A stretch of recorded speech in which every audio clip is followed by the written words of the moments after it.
So pull up this article right here. So like it has to do with basically being the provider. So the man is still seen as the financial provider, okay, in the household. That's not even a close. I get that women are becoming CEOs and they're making money, and that's great and that's awesome.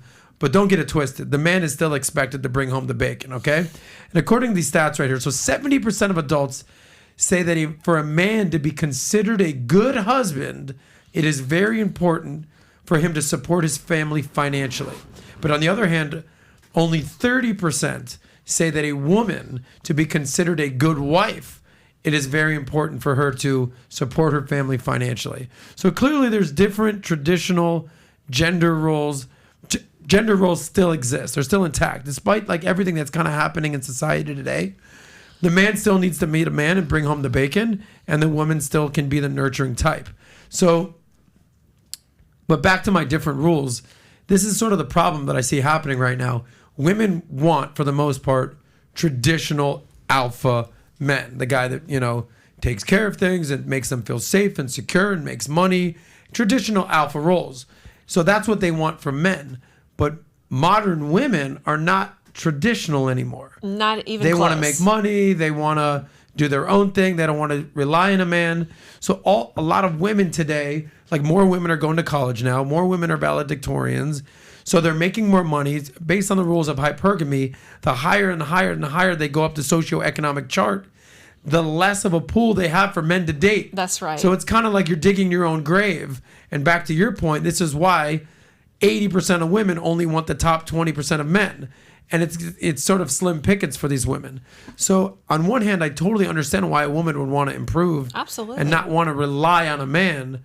But it's kind of like, be careful what you wish for. Yeah. Right? Because then you're going to be home with the cats, the dildo, and the sperm bank. Cats and the dildo and the sperm bank.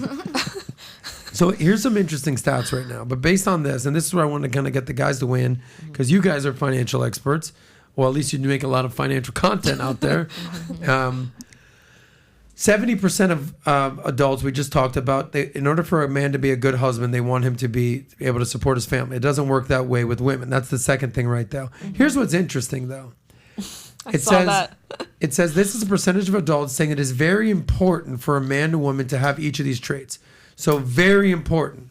So for a husband is in green, or a partner, boyfriend, what have you, and a woman is in yellow. Okay. Mm-hmm. So to be caring and passionate, 90% of women want their man to be caring and passionate. 86% of men want their partner to be caring and passionate. That was actually a weird stat for me. It's crazy. How is that not 100% for women?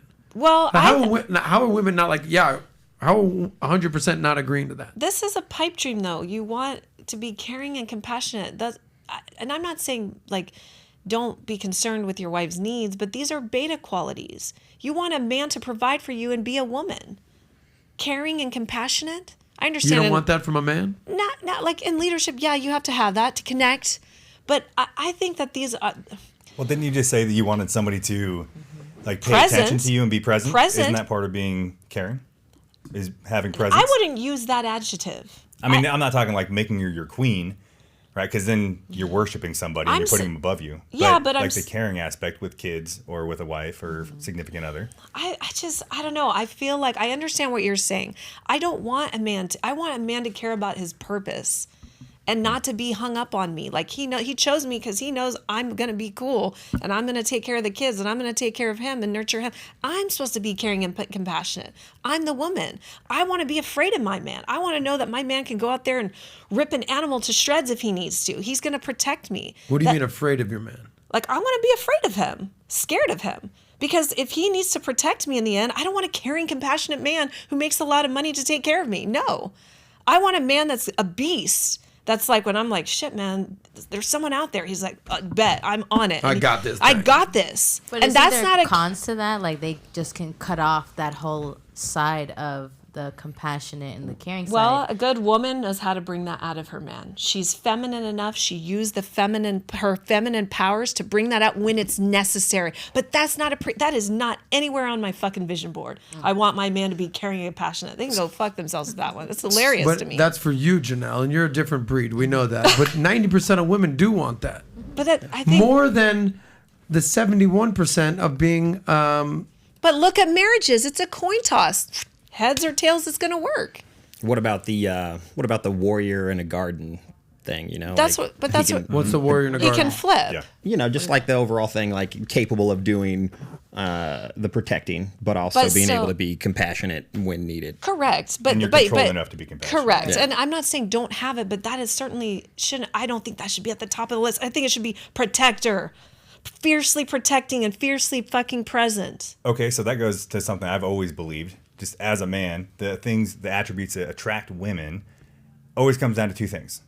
Can you provide for me? That's and right. can you protect me? Correct. If you don't have those two qualities, I don't think that most women are attracted to those men. That's right. It's not can you love me enough? Can you be kind enough and caring enough? I don't give a fuck about that. I don't want to sleep next to that. Well, if you were to reword that, I mean, maybe somebody didn't understand like the being Provider, presence. protector. Right. But like that being caring and compassionate, if you could replace that with I'd like say presence. That's probably and what those people presence and provider were or thinking. protector. Protector. What's in what order?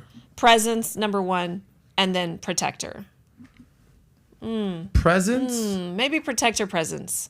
Yeah, I said. protector, provider. Yeah. Those are the big things. Yeah. All the P's. Yeah. It's and funny. the penis. I just got some good content. Thanks for The that. Something- presence, protector, provider. Provider. Yes. So if you like that clip, click right here to watch another, or if you want to watch the entire Soscast, click right here.